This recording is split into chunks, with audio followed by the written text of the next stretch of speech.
Assalamualaikum warahmatullahi wabarakatuh. Hai Sobat Benjun, kita kali ini kembali untuk membahas sebuah berita yang viral. Viral banget. Menyentuh hati ya. Iya. Sedih banget kita lihatnya.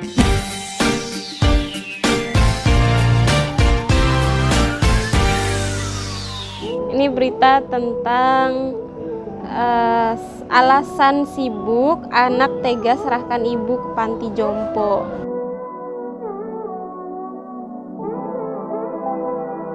Sebenarnya kayak udah biasa ya. Biasa sih. Tapi ini kemarin tuh viral banget karena ada surat pernyataan. Jadi kita coba nonton dulu deh. Di usia senja, orang tua memerlukan perhatian lebih dari anak-anaknya. Namun nasib Trimah, wanita asal Magelang, Jawa Tengah, justru diserahkan oleh 3 anak kandungnya ke sebuah panti jompo. Trimah mengaku sedih dan tetap berharap tinggal bersama anak-anaknya. Namun apa daya, wanita berusia 65 tahun ini kini harus tinggal di panti jompo Gria Lansia Husnul Khotimah, Malang, Jawa Timur. Apabila orang tua kami meninggal dunia, maka kami menyerahkan proses pemakaman orang tua kami kepada Gria Lansia Husnul Khotimah. Jadi ini tuh yang kemarin bikin viral. Nah ini yang bikin orang ngerasa ya Allah tega banget gitu ya. Minimal pemakamannya kayak diurus kayak gitu kan gitu. Tapi ini kok udah dititipin, 3 anaknya sepakat dan alasannya tuh sibuk. Udah gitu, udah berarti kan kayak nggak ada rasa untuk ingin bertemu kembali gitu kan. Udah kalau meninggal ya udah. Tapi waktu itu aku pernah baca postingan tuh ada orang ya, dia suka ikut kayak dinas sosial gitu di luar negeri, orang Indonesia. Terus kata dia gini, awalnya dia tahun-tahun sebelumnya dia dinas di anak disabilitas ya. Terus tahun berikutnya lagi dia di dinas ini panti jompo. Kata dia gini, sebenarnya orang-orang itu pengen orang tuanya di panti jompo itu biar orang tuanya bahagia. Karena memang satu mereka kerja, terus 2 orang tuanya bakalan punya teman, terus 3 dia bakalan ada yang rawat. Nah, ini kan yang viral sampai mati ada yang menyelesaikan pemakamannya gitu. Di awal tuh kayak aku kalau meninggalin Islam itu kayak aku mikir gini, iya juga sih, kan orang sekarang pada sibuk ya, iya juga gitu, pas banget gitu, kayak iya sih nanti orang tuanya bakalan kesepian kalau dia nggak ada, jadi kalau di panti jompo dia punya teman nenek-nenek kan gitu ya. Tapi detik berikutnya aku mikir gini, enggak, itu salah. Tahu nggak salah? Kenapa? Salah itu kayak gini, maksudnya orang tua memang nggak pernah meminta dia bakalan dirawat gitu ya. Cuman Allah itu satu di dalam Al-Qur'annya udah nyuruh kita untuk merawat orang tua. Untuk merawat orang tua namanya birrul walidain. Anak soleh itu harus birrul walidain sama orang tuanya. Jadi itu kayaknya beda banget pandangan yang hari ini terjadi sama yang pandangan harusnya Islam. Perjanjiannya katanya udah diserahin semuanya, sampai kalau saya mati aja udah bisa dikasih tempat di sini gitu. Berarti orang tuanya juga nggak tahu ya ibunya, karena dia dengarnya kalau di sini dikasih tahu ini udah ada perjanjian kalau meninggal pun saya dikasih tempat. Berarti kan nggak ada Bu mau nggak di panti jompo gitu kan? Nggak ada ya. Kasih banget. Maksudnya minimal mereka nanyain gitu ya, karena kan sebenarnya nggak semua orang tua itu ketika di panti jompo terus banyak teman akhirnya mereka merasa senang. Bisa jadi karena di panti jompo itu mereka jadi stres gitu loh, karena pertama kan ya biasalah orang tua itu kan butuh juga ya kasih sayang dari anak gitu ya, perhatian gitu. Kemudian dari segi di panti jompo itu kan biasanya pasti ada rutinitas yang mungkin bisa jadi mereka nggak mau ngikutin rutinitas itu, nggak terbiasa. Atau kan kita aja nih yang masih muda kan kadang kita nginep di mana gitu kan ngerasa nggak nyaman ya, apalagi yang orang tua gitu. Mereka lebih suka rumah sendiri. Iya, pasti kan lebih suka rumah sendiri yang apa-apa bebas. Tuh belum tentu juga mereka suka sama makanannya, kan makanannya nggak bisa milih gitu kan. Jadi bisa jadi itu malah bikin stres. Aku ada tuh lihat berita ada orang tua yang suaminya udah meninggal, dia kabur. Gimana? Orang tua suami udah meninggal, Iya. berarti dia tinggal sendiri kan. Nah dia tinggal sama anaknya nih, terus dia kabur dulu tuh jalan terus sampai berdarah-darah gitu ya. Kenapa tuh? Karena dia itu ini ke anaknya sendiri gitu ya. Dia ngerasa anaknya dia kan punya kesibukan lain tuh, ngurus yang lain apa yang lain. Kayaknya anaknya nggak ngertiin dia gitu. Akhirnya dia merasa tertekan, terus dia kabur, ditemuin lalu balik lagi. Gitu. Jadi emang orang tua itu sensitif banget sebenarnya, kayak anak kecil. Makanya kan kita itu masa muda kita ini diapit oleh dua masa nih, anak kecil sama orang tua. Itu tuh mereka punya masa yang sama tuh, kayak labil, sensitif. Rimah pun dijanjikan anaknya untuk dijenguk. Pokoknya sabarin aja dulu mah, gitu. Ntar kalau aku punya uang aku nengok gitu aja. Sempat dijanjikan untuk ditengok. Iya, sempat begitu nengok gitu. Ini kejadian kan setelah saya jatuh sakit ini. Tapi setelah terus gak bisa jalan ini baru ramai.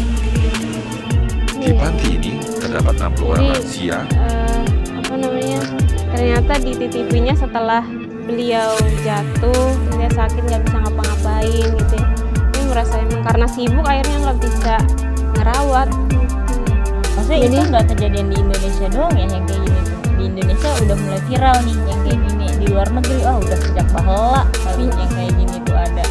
Bahkan ingat nggak kalau di Jepang itu saking nggak mau ngerawat tuh ada tuh khusus petugas untuk membersihkan mayat. Dia bukan panti jompo kayak ruangan-ruangan khusus orang tua ntar dia sampai ada yang 2 hari 3 hari gitu ya meninggal tuh baru diambil mayatnya. Iya. Kalau yang aku tahu juga di Jepang tuh karena ada orang tua yang ngerasa dia nggak mau ngebebanin anaknya gitu, karena kan ya tau lah ya kehidupan di sana tuh keras gitu ya, udah kerja sibuk dan sebagainya ya, itulah ya yang terjadi sekarang gitu. Dan Indonesia juga bukan pengecualian, karena kalau kita lihat di panti jompo tuh kan, panti jompo bukan satu panti jompo aja tadi di sini tuh ada 60 orang gitu ya. Kerjanya juga enggak. Itu maksudnya kadang mikir gini, apa sih yang menyebabkan masalah ini bisa merata gitu. Kita ini kaum muslim terbesar juga termasuk, tapi kok bisa juga tuh kayak gitu. Ada pemikiran-pemikiran gitu, apa sih kira-kira? Maksudnya mulai dari negara maju, negara berkembang, negara manapun kayaknya udah kayak begini perlakuannya sama orang tua.